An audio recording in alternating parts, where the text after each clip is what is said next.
back to another episode of the Iron Pulse podcast. Today we're going to do a quick episode on the importance of multiple sources of income and basically what you can do to set yourself up for a few streams of income, just, kind of being diverse. So, Mr. Kyle, would you like to take it away? Sure thing. Yeah, I think I think it's everyone's goal to, I think it should be everyone's goal to have multiple sources of income. It could be anything small. It could be something super small, like to give an example, one of my buddies, works a 9 to 5, and then on the weekends he caddies at a country club. And multiple streams of income can be from anything. And I think it's just important to have that because you never know what types of things are going to come up in your life, whether it's a unknown expense that maybe you weren't planning on paying for or whatever it is, but it helps to diversify that income so that all your eggs aren't in one basket. Because, we all know that sometimes when the economy starts to get pretty poor, people can get laid off and whatnot. And it's, always a tough time if your only stream of income is working a 9 to 5 job and then you suddenly lose that, then you're kind of sitting there with your hands tied because you don't have anything else. And,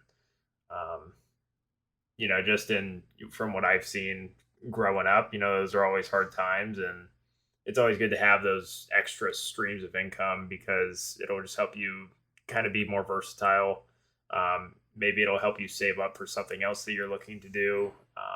And so that's kind of on the smaller side of things, like having something outside of a normal job. And then on the flip side, there's much more higher paying diverse ways to have multiple streams of income. So if you have more disposable income, you can do a lot of things like purchase, different types of homes in really nice areas and rent them out as Airbnb properties. That's a really good way to have a good stream of income. I know there's, a couple people on YouTube that have channels where they talk about their different properties that they own, and they own multiple properties, all with, and they put them all up on Airbnb, and that, that's their different streams of income. They have income coming in from 3 or 4 different locations around the U.S. on a monthly basis from people renting out their homes.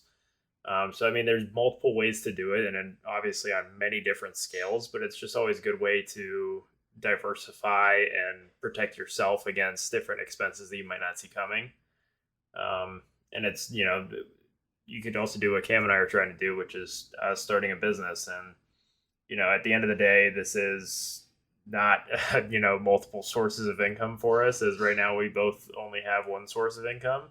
And then we're putting our income that we get from this into our company. But the end goal is for Iron Pulse to be self-sufficient to where, it can also sustain us not working from a 9 to 5, and then also give us money to start our next venture after this, and then also continue Iron Pulse so that we, we're always building and creating multiple sources of income. And we're not staying complacent with, just one. We do have multiple forms, right? We have stocks, we have 401ks, so there are investments. We just don't, we just reinvest with that. We let it compound. So, that's one of the situations where we let our money work for us, right? Investing it, with the company, with our, our actual jobs, and with the stock market, right? But yeah, you hit the nail on the head there. I think one of the most popular sayings, if not the most popular saying when it comes to this conversation, is not putting all your eggs in one basket. The diversification is huge because things fluctuate all the time. Nothing's up 110% of the time. It'll go up and down. Everything is a roller coaster, right? So to Kyle's point, you need to be able to, survive and continue to have income when one thing's down, the other one's up, or vice versa, whatever the case is. And obviously, nobody complains about having, 10 streams of income. The more streams of income you have, the better, but you need to be able to, like what you do on those terms. And not everything's going to be a large amount. Like Kyle was saying, right? You're going to have small amounts. You're obviously going to have, a few bigger amounts. I would hope so. That's, is a stream of income coming to you that you probably rely more on heavily. And that's going to dictate where you spend your time and where you also put your investments, right? Because if you are, let's say you have 3 streams of income. One of them is your main source. That's your livelihood. That's where you're surviving on. The other 2 are just side hustles, passion projects, whatever the case is. And yeah, you're going to be putting more of your, most of your time, more of your money and your investment into, the one that is giving you the bigger return. So, there is going to come a point too, because you are one person or two people, however you see it. If you're with somebody and you're trying to create multiple streams of income with more than one person, but like you need to try to become efficient with it, because the more streams of income that you create, the more efficient you'll need to become, because again, you're only one or two people or however many it is. So your hands are going to get full like really quickly. You don't want to run yourself into the ground, and it is so easy to get burned out, like super easy to get burned out. And no matter how much you try to push yourself, like it's going to eventually catch up to you. So, but with those streams of income and like just setting yourself up, there's going to come a point in time where I hope so that it's a serious amount of income that's coming in. Then take a look at separating, the money and the expenses from like your personal or your other businesses.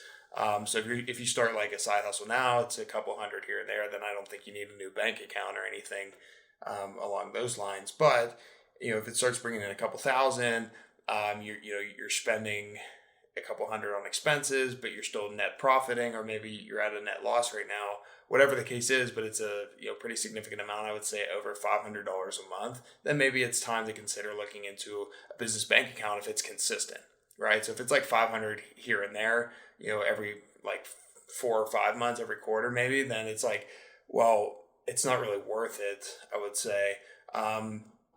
But this is good for a few reasons, just because, if you open up a new bank account for this particular project, you can see like, okay, how am I spending? If you're tracking it, right, how am I spending versus how am I earning in comparison to what's going into my actual personal account, so on and so forth. Same thing with investments, right? You want to be able to see the trends of how things are going, so you can see which streams of income are actually worth continuing to pursue, and which ones you might want to take a step back on and not necessarily pursue as hard because you feel that the work is not really matching the return. But I think the big thing to start out with is just finding what you like doing, and money. We all love money, but money doesn't come easy. At least I haven't seen it yet. I don't know, Kyle. Have you seen money come easy? No, I hope to find it soon though. So yeah, if money came easy, everybody would be rich, right?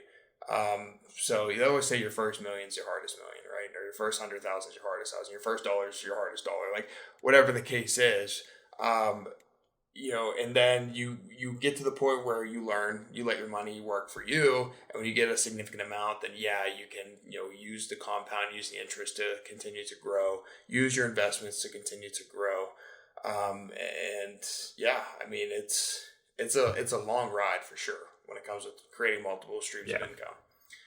Especially like being in the startup phase, because you don't want to start up like 2 or 3 companies at the same time, because you need time and money towards all 3, right? And it's going to be a lot harder to get all 3 of those off the ground at the same time. It's a lot easier to get one off the ground and then try to piggyback off of for another one and then another one, leverage one another. If you try to do 2 or 3 at once, like basically I've done, it's so much harder. It's so much harder. I can speak from experience. It's very difficult.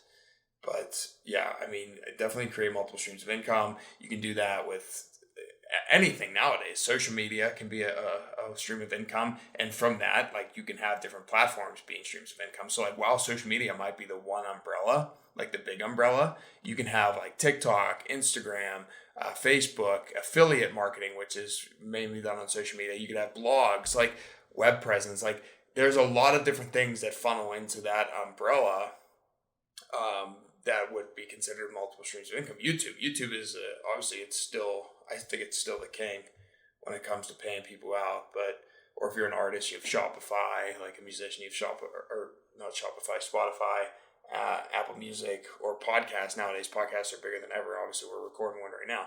You can set up a Patreon. Like there's just so many different things that you could do outside of actually like starting a business, right? But you got to enjoy it. I think that's what's really stopped Kyle and I from like our social media, because like we don't enjoy social media. I know I don't. Kyle, I don't think you do either, based on conversations we've had and the fact that we're still pretty lackadaisical with it. But I mean, it's unfortunately like it's a way to grow significantly. It's how people grow. You got to put yourself out there, be vulnerable. People are going to judge you. People are going to, say everything about you in order for you to get that money. And when you know you're making money on social media, then yeah, you're in a pretty good spot for that. But you're in a bad setup for other things, such as people just knowing you and talking bad on you. So, there's going to be pros and cons to having income and multiple streams of it, right? It's going to be busy. It's going to usually lead to more judgment. People think that they know you better than you do, but at the same time, like you're still making money because unfortunately, like the world revolves around it. So that's my spiel. Kyle, you have anything else in terms of multiple streams of income and just basically setting yourself up? Yeah, no, I think that, you also had some great points too. I mean, with, the added benefits of potentially bringing in more money, not only for yourself, but also for, others and employees and whatnot, there is also the added stress of extra time and everything you might have to devote to those other streams of income. So definitely pros and cons to it. But, overall, I would say there's probably, I'd like to think that there's more pros than cons, but it just comes with added work. Yep, I agree. It definitely does. So as always, thank you for taking the time to listen. We hope that you found value in this episode. You can share it with your friends, share it with your families. Come join the Discord. Follow us on Instagram, YouTube, Facebook, and Pinterest at Official Iron Pulse. If you still prefer email, we've got you covered with the Iron Pulse report by visiting shopironpulse.com. And remember, no matter what you do, be all in.